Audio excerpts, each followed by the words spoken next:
안녕하세요. 나무 아카데미입니다. 오늘은 실전학습 1회 고전 산문 심생전 내용 살펴보도록 하겠습니다. 자, 제목 힌트 심생이고 실제 우리 교재 수록에도 보시면 힌트가 하나도 없었죠. 앞부분에 줄거리도 없었고 중략 부분에 줄거리도 없었고 보기 힌트가 나오기는 합니다. 산문에서 이러한 힌트가 중요하다는 것 한번 보시고 그리고 난 다음에 지문 한번 볼게요. 자, 제목이 심생전이니까 주인공이 심생이겠죠. 자, 가보겠습니다. 곧장 뒤따라갔으나 소녀는 들어가 버렸습니다. 그럼 누가 뒤따라가고 있고 소녀가 들어갔으니까 아마 소녀가 심생이거나 뒤따라가고 있는 사람이 심생이겠죠. 심생은 멍하니 뒤따라간 것이 소녀를 뒤따라간 것이 심생이네요. 멍하니 뭔가 잃어버린 듯이 한참을 서성이었습니다. 왜 따라가는지 짐작되죠? 한눈에 반한 겁니다. 선생님도 이랬던 적이 있습니다. 자, 그러다가 이웃의 한 노파를 만나 소녀의 사정을 들었습니다. 그러면 뭔가를 잃어버린 듯이 한참을 서성거린 이유는 어디로 들어가 버렸잖아요. 어느 집 중문으로 들어가 버렸는데 무턱대고 있을 수는 없잖아요. 소녀가 누군지 어떤 사람인지 어떤 상황인지를 전혀 모르는데 그 내용을 누구한테 들을 수 있었다? 노파에게 들을 수 있었다라는 겁니다. 그러면 이 노파는 어찌 보면 조력자의 역할을 하고 있다라고 볼 수 있겠죠. 그래서 요약 제시 노파는 이렇답니다. 노파가 아니라 소녀는 이렇답니다. 그래서 어디에 머무느냐, 방이 어디냐라고 물어보니까 이 또 노파가 가리키며 말했습니다. 땡큐죠. 근데 자, 여기서부터는 조금 거의 범죄에 가까운, 여기 보면 월담 사건이라고 되어 있죠. 범죄를 저지릅니다. 옛날이니까 그려너니 합시다. 절대 이거는 안 됩니다. 자, 볼게요. 저녁이 되자 심생은 거짓말을 했습니다. 즉 소녀를 조금은 재미난 말로 꼬시려고 가는데 그 사실을 부모님에게는 말하지 않는 겁니다. 당당하게 말하지 않습니다. 심생은 거짓말을 했습니다. 이렇게 거짓말을 했습니다. 그리고 이제 어디로 가느냐? 담장을 넘어 방으로 가는 겁니다. 됐습니까? 그리고 이제 소녀는 꾀꼬리가 지저귀듯이 한글 소설을 읽고 있었고 밤 12시쯤 되자 여종들은 잠들었고 그 모습을 지켜보다 이거 진짜 안 됩니다. 이러다가 밖으로 나왔습니다. 이러한 나쁜 행동 사랑하기 위해서 한 행동이라고 포장을 할게요. 이때부터 이 행동을 습관이 되어서 20일 동안이나 했습니다. 근데 특이한 것은 소녀는 번뇌를 하면서 잠을 이루지 못하고 있었습니다. 짐작을 해봅시다. 다른 일이 있을 수도 있기는 하겠지만 흐름으로 보았을 때는 당연히 무엇 때문에, 누구 때문에, 어떤 일 때문에 자신의 방을 몰래 들어와서 방 안으로 들어온 건 아니겠지만 바깥에서 보고 있는 거지만 창밖에서 보고 있는 거지만 이러한 상황, 심생이 왔다는 걸 그러면 알고 있다라는 것입니다. 그리고 심생이 그런 지 6, 7일째쯤 되는 날 소녀는 8시에 잠이 들어버렸습니다. 그 다음 무려 20일이 되었습니다.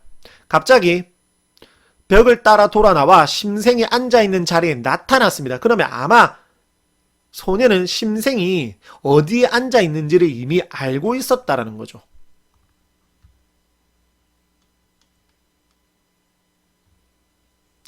이렇게 말을 합니다.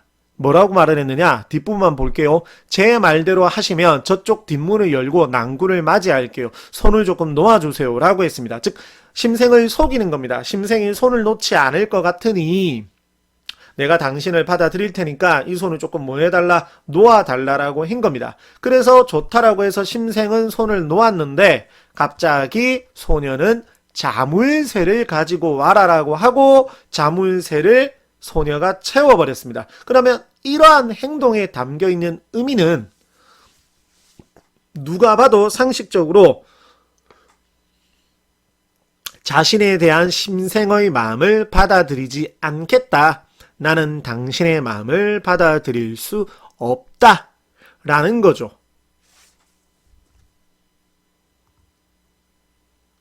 그러고는 소녀는 자버립니다. 근데 심생은 특이하게 이럽니다. 분하면서도 그나마 얼굴이라도 한번 보게 된 것을 다행스럽게 여기고 그날도 잠긴 문 앞에서 밤을 새우고 새벽에 돌아갔고 이튿날에도 그 이튿날에도 갔습니다. 뭐 포기를 모르는 남자 정대만입니까? 아 죄송합니다. 모르는 얘기죠. 자 왼손은 거들 뿐 모르나요? 죄송합니다. 자 소녀가 거절의 뜻을 전했는데도 심생의 뜻은 변치 않았던 겁니다. 근데 또 열어달라고는 하지 못했습니다. 좀 참 구질구질합니다. 비오는 날이며 비옷을 입고 갔으면 그것도 구질구질하게 비옷을 또 입고 갔습니다. 자 옷자락 젖는 것 좀 마다하지 않고 열흘이 또 지났습니다. 한밤중이었습니다. 나가라 라고 했습니다. 어떤 결심을 한 거죠 이제 소녀가. 징글징글해서 이제 뭐 어디 신고하겠다 이건 건가요? 그게 아니라 들어오세요 라고 한 겁니다. 여기 보시면 난군 방으로 들어오셔요 라고 한 거죠. 뭐 10번 찍어서 안 넘어가는 나무 없는 것도 아니고 맞죠? 결국 받아주죠. 자 그리고 잠시만 앉아 계셔요 라고 하더니만 소녀 장난 아닙니다. 부모님을 모시고 왔습니다. 이 상황에. 잡아 족치려고 하는 건지. 자 부모님을 모시고 왔는데 소녀의 부모는 깜짝 놀란 게 아니라 저 같으면 미안합니다. 얼굴에 한 대 치박 죄송합니다. 자 그 상황에서 소녀가 말을 했습니다. 놀라지 마시고 제 말을 들어보셔요 라고 쭉 이야기를 하는데 아무리 제가 거절을 하고 해도 이 남자 답이 없다 노답이다. 그러면 소문날 수도 있다. 결국 그럼 내가 더 문제다. 나름대로 이유를 대는 거죠. 그리고 내가 만약에 이 사람의 마음을 안 받아주면 이 사람 하는 짓거리를 봐서는 병들 거다. 뒤질 거다. 그리고 신분 차이도 있다. 나가 그렇게 또 이쁜 것도 아니다. 근데 이렇게 정성을 다하고 있다. 그런데도 내가 이 난군의 마음을 받아주지 않는다면 하늘이 저를 미워하고 복이 제게 오지 않을 게 분명하다. 그래서 하늘의 뜻이니 결혼하겠답니다. 와 장난 아닙니다. 뭐 사귀겠다 이것도 아니고 결혼하겠다는 겁니다. 물론 뒷부분은 우리 교재 수록 부분이 아닌 뒷부분은 여기 전체 줄거리 보시면 알 수 있는데 비극적인 사랑이거든요. 결국 사랑은 이루어지지 않고 죽습니다. 누가? 심생이. 누구도 소녀도. 소녀가 병이 들어서 죽음을 맞이하고 심생은 그 충격으로 인해서 급제했지만 요절합니다. 좀 비극적인 사랑을 다루는 작품이거든요. 원래. 자, 이러한 작품이라는 것 살펴보았고 문제도 당연히 보시면 내용 일치 형태 꼼꼼히 지문 읽으시면 되는 내용 일치 형태고 뭐 이렇게 학교에서도 이렇게 출제가 될 수 있다라는 것. 저는 이제 문제 위주보다는 지문 위주로 말씀을 드리고 문제는 유형만. 그래서 내용 일치, 서술상의 특징은 요즘에 잘 내지 않거든요.